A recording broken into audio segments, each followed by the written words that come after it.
landed on my leg and got me to several times. All right, we're on. Anything. I just screaming and crying and some word and some vinegar and off you go. And I was 6. So water, vinegar, and go and go back and the other play, chase the chicken.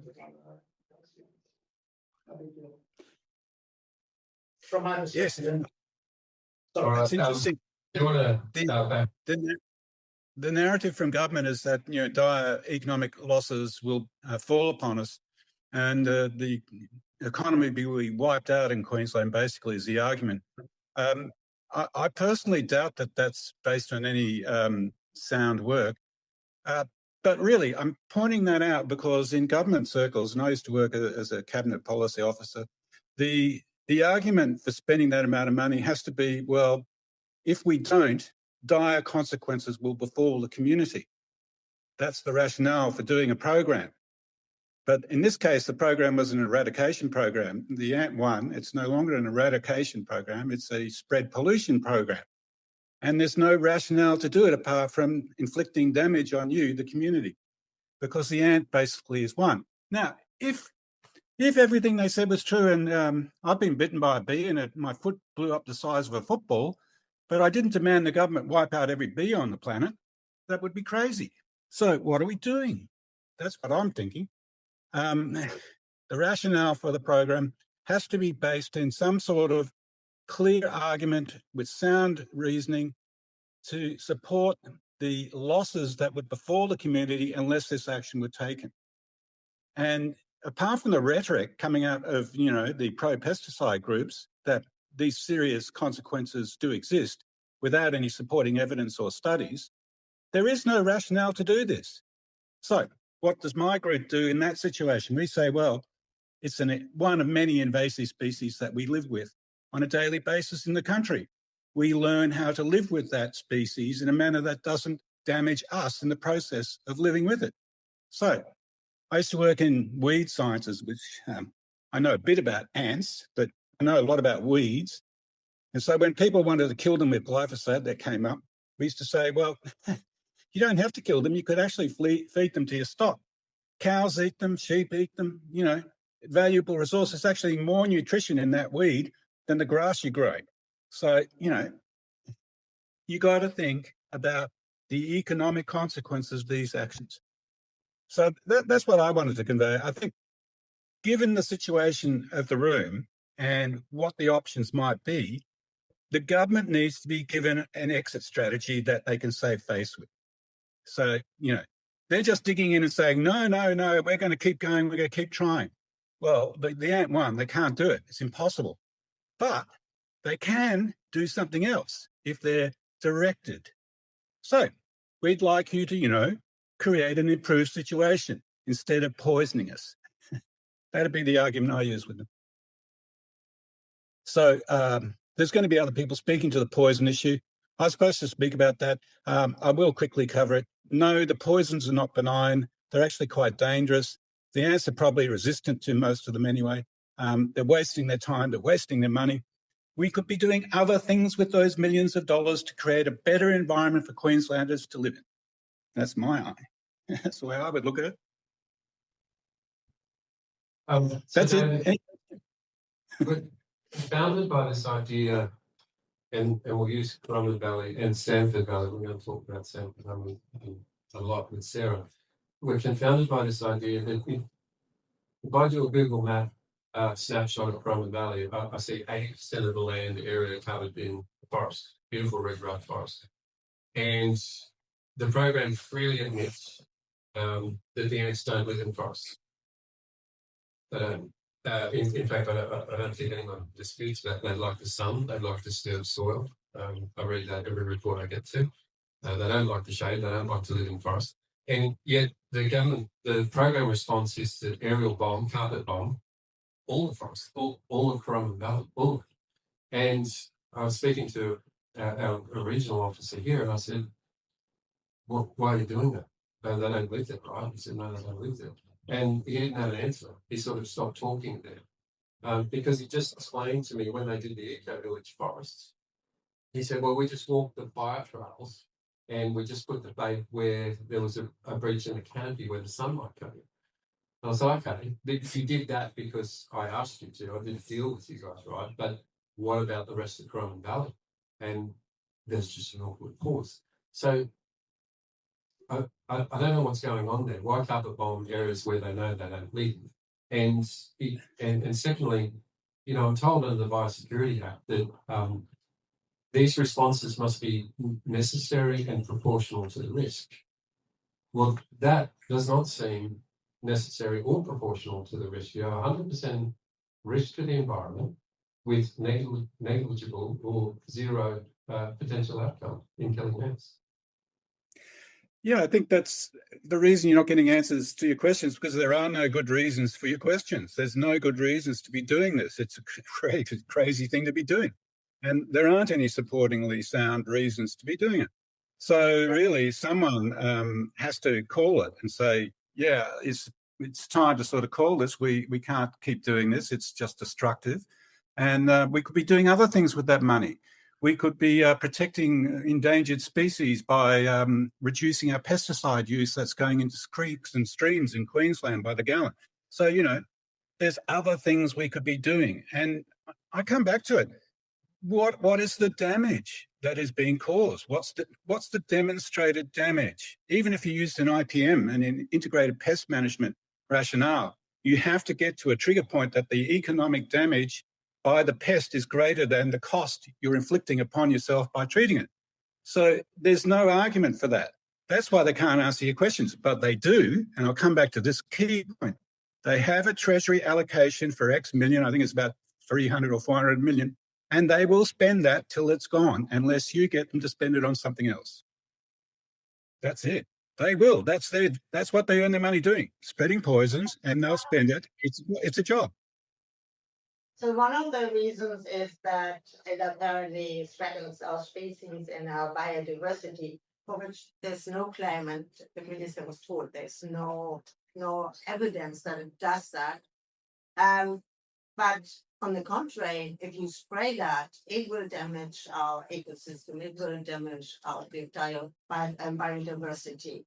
And there's already studies out there with that mesogram. They spray that at 0.0558 kilograms per hectare. We're spraying it, this is the active ingredient, we're spraying it at 0.01 kilogram per hectare.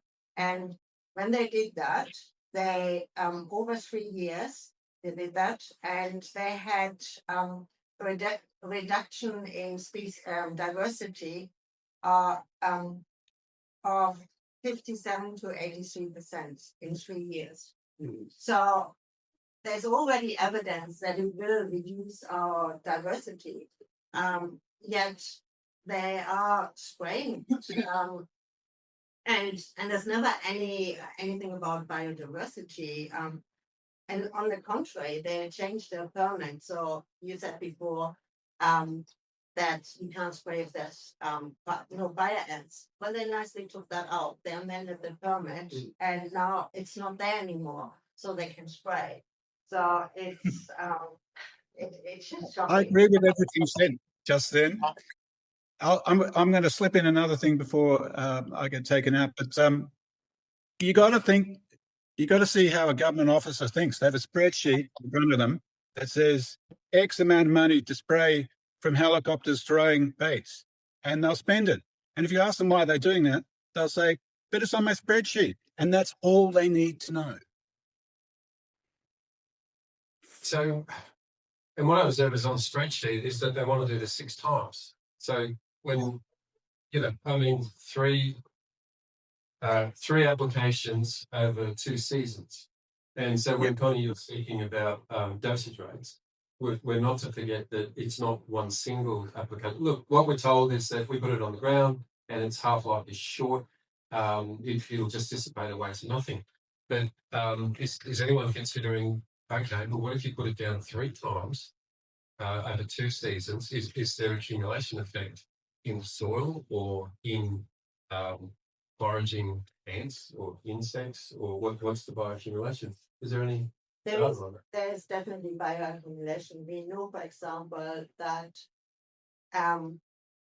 if you give it to chicken, it will come out in the eggs and it will stay in the tissue. So it's a bioaccumulating in the tissue. If you give it to cows, they were studied stuff previously, it comes out in the milk and also it stays also in the tissue. And in fish it also accumulates in the adipose tissue. So it will stay in the tissue. And on the permit, they basically say you can't spray.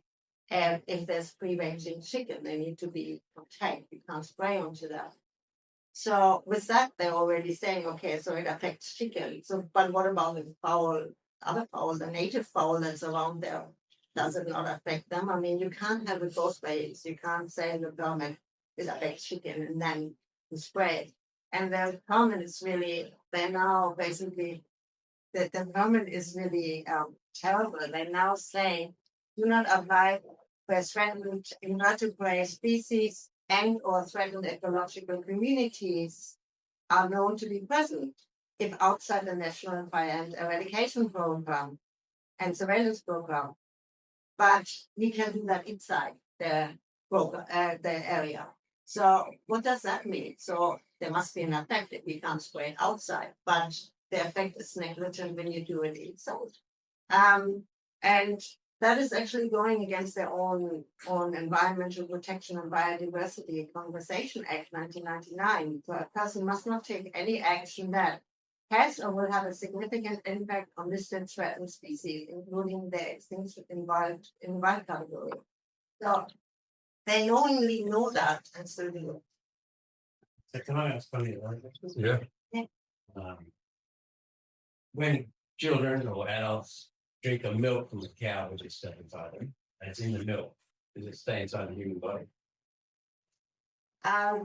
It would be in there, but I haven't seen any studies, so I don't come up with any studies there. And you'd be very surprised if it's in. Well, if it's staying in the cow, but not in there. But if you eat it, well, that is basically the problem. I mean, they're saying it just disintegrates really quickly, and that is really not the case. As measuring, no, not my daughter. Let me connect to that point. But even if there are no studies on it, until there's definitive proof that it won't stay in the human body, it shouldn't be used. Yeah, you should have the precautionary principle and say, okay, I can't use it. It's in their body. I mean, there's already a background of pesticides we are in. They're digesting every day probably, and now we're doing this on a whole lot of area where it's taken up into the plants. It can stay up to 150 days if it's in the pellet form. In the active as insecticide. So it's kind of where eventually we'll take that in as well in higher numbers because we're spraying such a huge area. This is an area where we grow all our crops. And yeah. And for scientists like you, they're spraying without recording where it's gone, the impact, doses. So we don't know the legacy. Well, there's really no measurements how much residue is in plants, how much residue is in the soil. And then they say, oh, it just degrades. But the degrading products of both these chemicals are actually worse than the product itself. So one of the degrading products of pyriproxyfen is classed as highly toxic. I'm not sure what it does. I'm not a chemist, but it's classed as toxic, very toxic. So, and the other ones are in the toxic category as well. And the degraded product for pyriproxyfen, if it goes into the soil, is actually more active and kills soil enzymes. So we're not only affecting the plants, the animals, we're affecting the soil as well. And that was one of the studies. If you spray pyriproxyfen all over the place, it will affect everything, the soil, water, the animals and the humans. And that was the study. where I actually have the study, and that was the conclusion of the study, this grade all over. And we haven't even addressed. So their argument is it's independent, it won't do anything, but the pellet degrades very quickly, and it's out there. And for example, coming back to the bees, I'm sorry, I'm taking over here. Coming back to the bees don't have to eat this. They just, if it goes onto the flowers and the nectar is contaminated, it will affect the bees. It doesn't need to be that they eat that. So that affects the honey. It affects the bees in the sense that they don't forage well anymore, and well, eventually, yeah, I don't know how. There's not that many studies on it. It's just said that it will affect the bees. They will bring into their hives as well, because the nectar is a contaminated nectar. So yes, it has an effect on the bees as well. So Connie, I know Dr. Matt Landos has been a local critic as well. He's an honorary lecturer, associate researcher at the University of Sydney, president of the Aquatic Animal Health Chapter with the Australian College of Vet Scientists, veterinarian working in aquaculture. And he's made a few points to some of our members. We wrote and asked Matt some questions. Some of his points are breakdown products of pyriproxyfen are as toxic as the parent chemical, and some have longer half-lives than the active ingredient, consistent with what Connie's saying. In 2016, CSIRO found fipronil already in the Logan River. Fipronil, one of the early insecticides used in this program, potentially from the already wide use in Logan area for fire ant control. So we have fipronil is a PFAS pesticide. PFAS are recognised as class 1 carcinogens, banned from outdoor use in the EU. So this idea that it's, I was told by program officer that the pellet on the ground, it has an active life of 4 hours. That's what I was told. But I just keep getting, that's not the case at all. And with this breakdown products, it's just as bad as the parent and so on and so forth. You're throwing it down 6 times in 2 years. You're not spreading it right. You're throwing it into the water in some cases, and Sarah will talk to that. I've got this question though. Here's a really big question. Has this ever been done before? Like, has it ever been done before where you just go across pristine countryside and just blanket carpet bomb the whole environment? Because when I look at the website for the program, it proudly says, we're a world first. We're doing things no one else has done because we're going to eradicate when everyone else says we can't. But I translate that into, I can look at that the other way equally, and I can say, that sounds like a big experiment. Has this ever been done anywhere else in the world, this carpet bombing of areas which we don't have ants? The answer is no, because the lady who started the program said they've never done the research for it. Because I asked her that question when they first started the program. She said, no, we've done 5 football fields, but it was okay because once we killed all the insects in the area, the good ones came back here. And that was her answer. I think the closest to is the DGP program, way back in the 40s and 50s. I still remember as a kid, recall in the 60s that it was still used in South America. So they go in and fumigate everywhere, trying to control the spill from malaria. So that was a similar approach where they basically covered in the mist. Yeah, because there's a fairly constant refrain. Oh, David, I did want to ask you. Oh no, that's okay.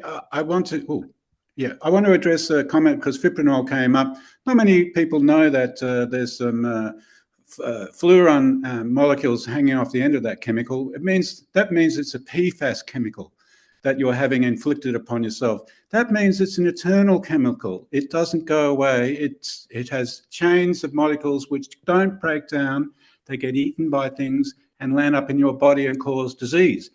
That's what they're using. It's PFAS. And you wonder why we're getting PFAS in our water supplies.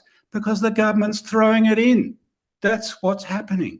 So if you want to keep getting PFAS contamination all over the state, let them come onto your property and use PFAS. Sure. Personally, I would lock the gate. That's it. Malcolm, did you have a comment there?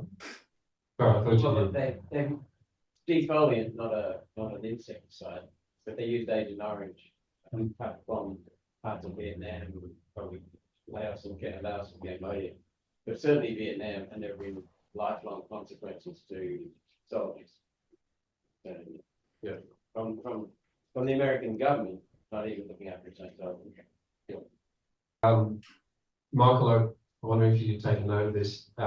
This is for later, but we talk about concentrations and we're told things like a cow would need to eat 3 kilos of this to have a problem. Therefore, it's not a problem. But what's the effect on reproductive system? What's the effect of minute amounts coming in utero and getting involved in the pregnancy cycle and so on? I won't get you to speak to it now, but you just make a note. I'd love you to speak to that when we come to it. David, did you want to? Yeah, well, you've noted the question, and it's a good question because these chemicals have been demonstrated to mess with humans' reproductive system, causing miscarriages and infertility. This is what's being spread over your state. It's reckless, really. It's insane. All right. It brings us neatly to another issue here. But you know, one thing I keep hearing is I've heard this a lot over the last 4 years. There's no evidence that this causes harm. I've heard that a lot. I've heard an enormous number. Safe and effective. A lot. Safe and effective. But the thing is, you track through that, and it turns out there's no evidence at all. No one ever looked.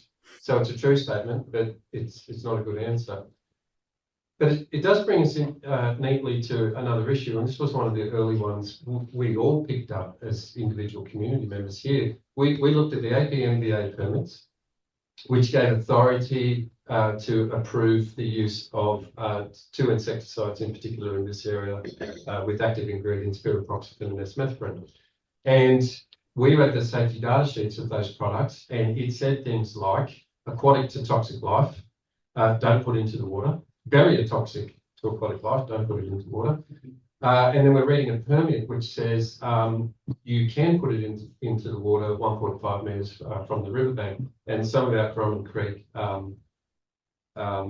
you know, streams and some creeks or whatever, well, they are 3 metres wide, which means you can throw it all the way into that creek. And so I'm asking the program, your permit deviates from the manufacturer's safety sheet. Why does it do that? And that wasn't the only deviation. There are other things. The safety sheet says don't put it on food crops, whereas the permit says you can put it on food crops as long as you wash it off afterwards. Okay. There were so many anomalies. One of them has a re-entry entry interval. It basically means you put this bait down 4 hours. And I said to the guys, I've got a public cafe here. There's people here. When you think you're going to put this down, there's a childcare centre right next to me. Are you putting signs up to say there's a restricted entry interval of 4 hours? And they said, I'm not sure what you're talking about. I said, well, it's in the safety sheet, and your permit says you must follow your safety sheet. They weren't sure what I was talking about.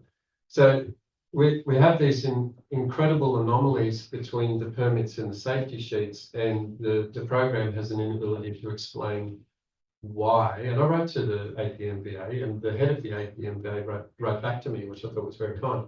But she said she refused to answer my questions and suggested I lodge a FOI request. The problem for that, I'm just a guy. I wouldn't even know what I'm asking for. So it just felt like a blanket, you know, mind your own business. That's a public servant. Yeah. Was it? Okay. Yeah. The slap go away. Well, look, I'm asking a simple question. I'm looking for simple answers, genuinely. And I get back to our starting point. We said we don't want answers. We do want a program. We want to help you roll out to the program. But we've got some questions. So I don't know if anyone wanted to speak to that, the differences between the permits and the manufacturer safety sheets. Sounds like really, really clear evidence that your decision not to be fully compliant, even though that there are some threatened actions against you by way of massive fines if you don't cooperate, that would sound like a very reasonable excuse to me, and that's a defence. Mm. And I'll talk a bit more about that later when it gets Yeah. up to what I've heard so far. Sounds all like the basis of reasonable excuses not to participate. So these guys are not. Well, you know, if you wanted to, it says it's an offence if you refuse to let somebody come on your land and do it. Mm. It's an offence if you don't cooperate with instructions in relation to that, unless you have a reasonable excuse. Mhm. That's the weak link. All right. That's what I'll talk about later in terms of some practical responses to some of these creeps coming on your land. Wonderful. Hold that thought, Hugh. We're gonna need you at the end. All right. Now, David, we've moved into two topic areas, and I'm aware, Gigi, you've got a 5:30 time limit, so I want to make time for Gigi. And Gigi, I'll get you to come up next. But I just want to look at if there's anything we still need to cover off. So, David, I'm looking at topic number 5, safe and effective. Do we want to circle back to some of the topics there? I tell you what we might do, David, if you're happy to just hold, we might go to Gigi and make sure we capture Gigi's talking points, and we might circle back to some of those, if that's okay. So, Gigi, we had a chat before about what to call your topic area. We ended up with an economic perspective, but we've certainly given all sorts of enormous numbers around the cost of not treating fire ants, and I agree that that looks terrible, and we need to do something. But is all as it seems there? Thank you. Thanks very much, Peter, and thank you very much, David. I love so much of what you were saying, and also thank you to Didier, who is the person in your community who reached out to me initially. People there may not know who I am or why I'm here, so I don't have an agricultural background or background in pesticides or bees, and I live in Queensland. I'm an economist, and I sort of catapulted unwittingly to figuring the corner because pointing out the enormous costs of lockdowns. And very similarly to that situation, I see parallels in the fire ant eradication scheme, communiques, justification, incentives, and the means by which this is proceeding. So I had a read of some of the materials that Didier sent me that have apparently been used, in particular a paper by Wiley from 2016, by those who are supporting this eradication program. And I just made a few points that I hope will help some people in your community to maybe structure some of their arguments in a way that might come across as more scientific or more relatable to them. And certainly I want to emphasize David's points about the incentives faced by these people in these bureaucracies. So first point on reading Wiley is that there's a going over of many different species and systems and crops which would experience horrible damage by these ants. And there's an implicit assumption somehow that I think that the eradication program will save all of this damage. That, I think, which was previously said by one of the other speakers, is very, very unlikely, just as with the lockdowns. The likelihood that all COVID was prevented by the lockdowns was always a fantasy. The same is true for the eradication program. You cannot prevent all damage because you cannot actually eradicate the ant. And that point was already made. So there's that implicit message. And of course, the fear mongering you see in papers like that, where they go through and you have this vision of a dying koala bear and, tiny little creatures that are suffering. It's horrible. it is very emotive, and it gets people to focus on the possible damage from the supposedly feared object. It's just like, let me see a suffering 35-year-old on a ventilator with COVID in the hospital, and I'm going to feel scared, and I'm going to then take my children out of school and put masks on them, without actually considering the commensurate costs from the intervention being proposed.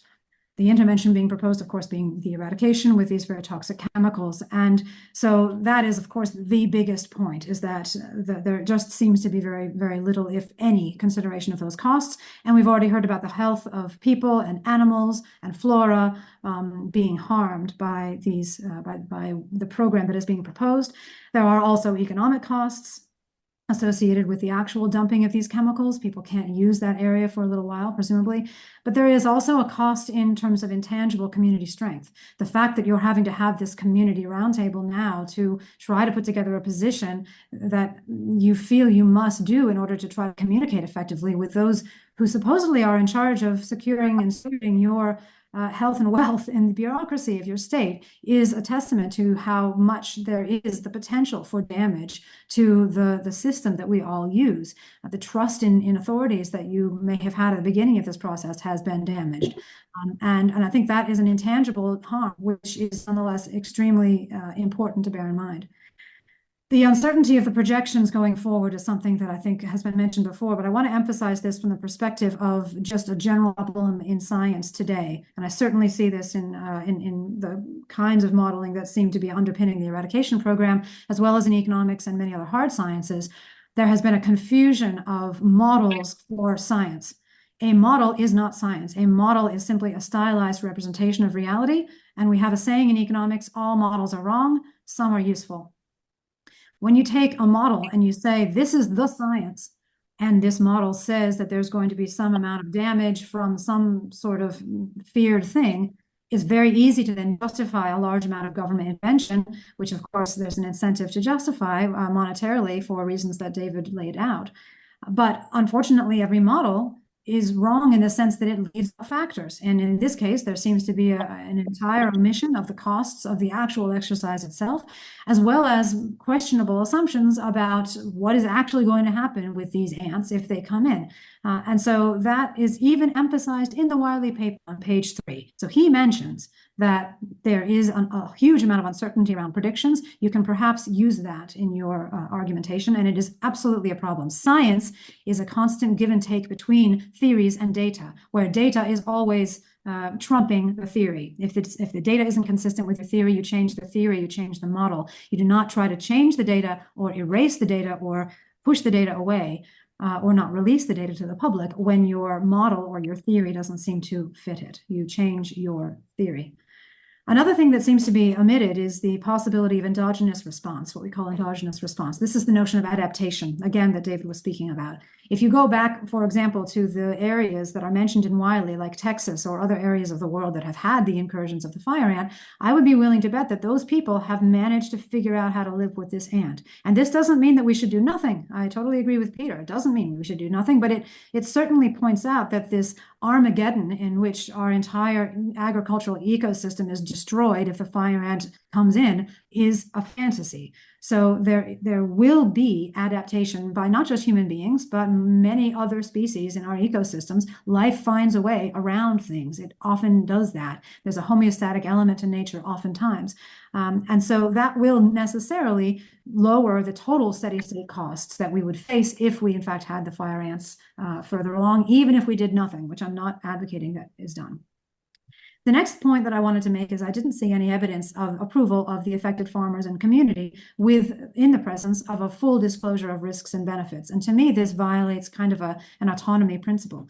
The whole point of having a Department of Agriculture or a Ministry of Farming or Biosecurity is presumably to represent the interests of the people of that state. If they are not representing your interests because you are not having a say in what they are doing, that to me is more like authoritarianism than democracy. So I think you can certainly make that point. Another point is that Wiley's paper is 9 years old, and we haven't really had follow-up since then. To base policy in 2024 on something published in 2016 seems to be, particularly when the policy is very draconian, seems to me to be heroic at best. There seems also no assumption of learning over time. Surely there has been some learning about how to manage these ants. 7 is that there seems to be a kind of an implicit notion that only 2 possible options are feasible. One is full eradication and the other is don't do anything. That is not true. Usually the most prudent response is indeed a proportionate one, which is somewhere in the gray zone. The problem, of course, is that that is not the incentive that the policymakers or people at the heads of these state bureaucracies will face. They will not face an incentive to find a comfortable, boring solution in the middle road. They would like to follow what we call often the politician syllogism. There's a problem, we need to be seen to do something, let's do that. Doesn't matter whether that thing has any bearing on actually solving the problem, right? And doesn't even mean if the problem is, it's even real, right? The problem could be a fantasy just brought by the population, although I don't think fire ants are a fantasy. But that is the politician syllogism, which is a scary thing to consider if you imagine these are people who are in charge of vast quantities of our public resources. So definitely bear in mind their incentives, and I'll come back to that. So the final main point is that in my discipline of economics, and certainly in many other areas, including politics and the marketplace for ideas, generally speaking, it is a better solution for robust and sustainable, healthy societies to disseminate resources and power rather than to centralize them. When you have a centralized and coordinated mechanism of some sort, it sounds good on paper. It's something that the Wiley paper mentions as a clear positive thing, an objective to move towards. But actually what ends up happening if you concentrate power or money too much is you end up with corruption and a failure to achieve mission due to political incentives. So this idea that the politicians right now and the bureaucracy right now who have all this money to spend on this program need an exit strategy, exactly as David said, that I cannot emphasize enough. I think that is exactly right. And your best approach is to craft for them, as I tried to do for the politicians during COVID, a different story, a different message that they could present to both their bosses and to the community while saying, we've learned something new now. We've learned more about the ants and the community and whatnot. And here is our proposal now to deal with this in a way that balances all of the concerns that are necessary. And you've got to give something. You've got to give them some kind of hero badge because they want that. They need that politician syllogism thing to go through. They need to be seen to be doing something excellent. So think about what you could give them that would enable them to essentially get distracted away from this more destructive and economically seemingly very unsound program, and certainly unsound from a health perspective, and spend that money for something that's kind of related, but not going to be so damaging, and ideally that disseminates the power to make decisions about what happens on particular farms, particular properties, to the people who own those properties, because they are, after all, the citizens that the bureaucracy purports to represent. Okay, that's all I had to say. Thank you. And now, Gigi, I want to thank you for participating. I know you've got another engagement you need to go to, so thank you so much for joining us. Thank you. All right, Ron, can we just take a break there?